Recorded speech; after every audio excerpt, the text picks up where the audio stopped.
Hello viewers, আশা করছি তোমরা সবাই ভালো আছো, আমিও ভালো আছি। আর আজকে আমি একদম ছোট ছোট টিপস সহ ভ্যাক্সিংয়ের ভিডিও নিয়ে চলে এসেছি, যেটা কিনা তোমরা দেখলে খুবই সহজে বাড়িতে নিজেরাই নিজেদের হ্যান্ড লেগস ভ্যাক্স করে নিতে পারবে। ফার্স্টে আমি নিয়ে নিয়েছি প্রোডাক্ট, তো দেখতে পাচ্ছ এখানে স্লিক কোম্পানির আমি চকলেট ভ্যাক্স নিয়ে নিয়েছি। এটা কিন্তু ভীষণ ভালো ট্যান রিমুভ করতে সাহায্য করে। এটা এরকমভাবে একটা কৌটোয় আসে, তো এইটাকে আমি প্রথমে অল্প করে একটু গ্যাসের ফ্লেমে গরম করে নিয়ে তারপরে আমি হিটারের মধ্যে ঢেলে নেব। এটা আলাদাভাবে হিটার কিনেছি, আর হিটারের মধ্যে দেখতে পাচ্ছ আমি ভ্যাক্সটাকে ঢেলে নিয়েছি। নর্মাল ভ্যাক্সের ক্ষেত্রে এই স্লিকের চকলেট ভ্যাক্সটা কিন্তু ভীষণ ভীষণ ভালো রেজাল্ট আসে, তোমরা নিজেরাই সেটা দেখতে পারবে। আর এই যে দেখো আমার ক্লায়েন্টের কিন্তু কত হেয়ার রয়েছে, মানে সে ফার্স্ট টাইম আমার কাছে ভ্যাক্স করতে এসেছে, কারণ তার সামনেই কিন্তু বিয়ে রয়েছে, তো সেই জন্য সে খুব ঘাবড়ে আছে। তো আজকে সে ফার্স্ট টাইম ভ্যাক্স করছে। চলো দেখে নেওয়া যাক, আজকে আমি তাকে ভ্যাক্সটা করে তোমাদেরকে দেখাই। বিফোর অ্যান্ড আফটার রেজাল্টটা তোমরা খুব ভালো বুঝতে পারবে। তো এখানে আমি হিটারটা গরম বসিয়ে নিয়েছি, ভ্যাক্সটা ঢেলে নিয়েছি। হিটারের মধ্যে অল্প ভ্যাক্স ছিল, আর দেখতে পারছো এটা বেশ সুন্দর গলে এসছে। আর এখানে আমি নিয়ে নিয়েছি একটা স্প্যাচুলা, এটা তোমরা কিনতে পাবে, এটা অনলাইনেও তোমরা পারচেস করতে পারবে। তবে যদি স্প্যাচুলা না থাকে তোমরা চামচের ব্যাক সাইডটা দিয়েও কিন্তু লাগাতে পারবে ভ্যাক্সটা। আর এখানে স্ট্রিপস নিয়েছি, আর স্ট্রিপসের কিছু ব্যাপারটা আমি তোমাদেরকে বোঝাচ্ছি। স্ট্রিপসের দুটো দিক আছে, একটা একটু ডিপ এরকমভাবে ছিদ্র আছে, আর একটা একটু প্লেন দিক আছে। তো যে দিকটা ডিপ রয়েছে সেই দিকটা কিন্তু আমরা ভ্যাক্সিংয়ের ক্ষেত্রে অ্যাপ্লাই করব। তো এটা আমি করার সময় আবারও দেখিয়ে দেব। তো প্রথমে আমি হাতের মধ্যে ভালোভাবে একটু পাউডার লাগিয়ে নিচ্ছি। তো দেখো আমি খুব ভালোভাবে কিন্তু ফার্স্টে তোমরা পাউডার অ্যাপ্লাই করে নেবে, এতে স্কিনটা ভীষণ ভালোভাবে ড্রাই হয়ে যাবে। এখন তো উইন্টার সিজন চলে এসছে, এমনিতে স্কিনটা ড্রাই, তারপরেও আমি হালকা করে একটু পাউডার লাগিয়ে নিচ্ছি, যেহেতু আমি আজকে এসি না চালিয়ে কাজটা করছি। তো এবারে দেখো আমি ভ্যাক্সটা অ্যাপ্লাই করে নিচ্ছি ওপর থেকে নিচের দিকে, এইভাবে পাতলা পাতলা করে টেনে আমি অ্যাপ্লাই করে নিচ্ছি। ভ্যাক্সটা অ্যাপ্লাই করা হয়ে গেছে, এবারে আমি স্ট্রিপস নিয়ে নিয়েছি, আর আমি আবারও দেখিয়ে দিচ্ছি। এই যে দেখো যে দিকটা বেশি ডিপ রয়েছে সেই দিকটাই কিন্তু আমি স্ট্রিপসের লাগিয়ে নিয়েছি ভ্যাক্সের উপর, আর তারপরে কিন্তু নিচের দিকটা আমি এক হাত দিয়ে হোল্ড করে টেনেছি।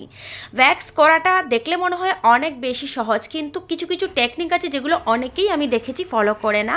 তো এইভাবে কিন্তু হোল্ড করাটা আমাদের অনেক বেশি জরুরি। ভ্যাক্স করার সময় হাতটাকে হোল্ড করে ভ্যাক্সিং করাটা কিন্তু খুবই দরকার, না হলে আমাদের স্কিনের ইলাস্টিসিটিটা কিন্তু লুজ হয়ে যাবে। তো এইভাবে দেখতে পারছো আমি পার্ট পার্ট করে ভ্যাক্সিংটা করছি। আমি প্রথমে ওপরের পোর্শনটা ক্লিন করে নেব, দেন আমি নিচের দিকটা স্টার্ট করব। অনেকে এদিকে একবার ওদিকে একবার এইভাবে তোমরা করবে না, এতে বুঝতে পারবে না যে কোন দিকটা ক্লিন হলো কোন দিকটা হলো না।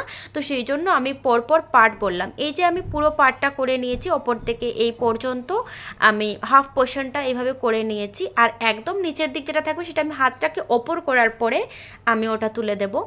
এবার আমি নেক্সট পোর্শনটা করছি। আর এই জায়গাটা আমি একটা জিনিস বলছি, যে হেয়ারগুলো দেখতে পারছো যেই দিকে আমাদের গ্রোথ থাকবে তার ঠিক উল্টো দিকে কিন্তু আমাদের পুল করতে হবে।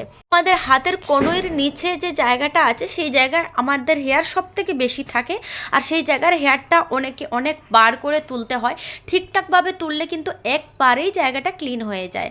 তো আমি দেখাচ্ছি, দেখো যে হেয়ারের গ্রোথটা আমার সাইডের দিকে আছে, তো আমি ঠিক অপোজিটটা দিক দিয়ে কিন্তু তুলছি, এই যে দেখতে পারছো।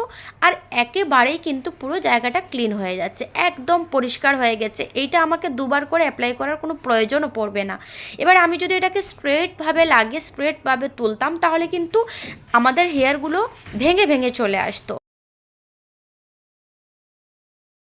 আর এইভাবে যদি তোমরা তুলে থাকো, আমি যেরকমভাবে ভ্যাক্সটা অ্যাপ্লাই করেছি আবার ভ্যাক্সটাকে যেভাবে আমি রিমুভ করেছি, তাহলে কিন্তু ভীষণ ভালোভাবে একবারেই কিন্তু হেয়ারটা রিমুভ হয়ে যাবে। তারপরে আমি হেয়ারের এই পোর্শনটা অ্যাপ্লাই করে এটাকেও তুলে নিচ্ছি, ক্লিন করে নিচ্ছি। তো আমি পার্ট পার্ট দেখাচ্ছি যাতে তোমাদের ভ্যাক্সটা করতে যাতে খুব সুবিধে হয় সেইভাবে দেখাচ্ছি। তো আমার এই দুটো পার্ট পুরো হয়ে গেল। এবারে রয়ে গেল আমাদের হাতের ব্যাক সাইডটা সবসময় এইভাবে ফোল্ড করে তোমরা করবে। এই যে আমি এখানে এবারে ফোল্ড করে নেব, কারণ এই জায়গাগুলো আমাদের কমপ্লিট হয়ে গেছে। এই যে ফোল্ড করে নিলাম, আর তারপরে দেখতে পাচ্ছ এই পোর্শনটা পুরো ক্লিয়ারলি দেখা যাচ্ছে যে কোথায় কোথায় হেয়ারটা রয়েছে। আমি এবারে সেই জায়গাগুলোতে ভ্যাক্সটাকে আবারও অ্যাপ্লাই করে দিচ্ছি, আর এটার গ্রোথটা কিন্তু দেখতে পারছো তোমরা নিচের দিকে রয়েছে। এটা অনেকে আমি দেখেছি লাগিয়ে ওপর থেকে মানে পুল করেন, কিন্তু না, এটা দেখো আমি সব সময় সবার হেয়ারের গ্রোথও কিন্তু সমানভাবে থাকে না, তো অবশ্যই গ্রোথটাকে চেক করে কিন্তু তোমরা ভ্যাক্স স্ট্রিপসটাকে পুল করবে। তো এটা নিচের দিকে ছিল, তাই দেখো আমি ওপরের দিকটা করে তুলে নিচ্ছি, একদম ক্লিন হয়ে গেছে। উল্টাপাল্টাভাবে তুললে কি হয়, হেয়ারটা আমাদের ভেঙে ভেঙে চলে আসে আর ঠিকঠাকভাবে ক্লিন হয় না। এইবারে আমাদের যে হাতের একদম ফ্রন্টের দিকটা রয়েছে সেটাও খুব ভালোভাবে, একদম ফিঙ্গারের উপরও কিছু কিছু হেয়ার্স থেকে যায়, তো সেইগুলো খুব ভালোভাবে ডিপলি ক্লিন করে দিচ্ছি, দেখতে পাচ্ছো ধরে ধরে। তো মেনলি হচ্ছে ভ্যাক্সের স্ট্রিপসটা যখন স্টার্ট করবে তখন দেখে নেবে যে কোন দিকটা দিকে অ্যাপ্লাই করছো, আর অবশ্যই হেয়ারের গ্রোথটা দেখার আছে ভ্যাক্সিংয়ের ক্ষেত্রে, গ্রোথটাও কিন্তু দেখে তোমরা সেইভাবে ভ্যাক্সিংয়ের ক্ষেত্রে যেদিকে আমাদের হেয়ারের গ্রোথটা থাকবে তার ঠিক অপোজিট দিকে কিন্তু আমাদেরকে হেয়ারটাকে রিমুভ করতে হবে।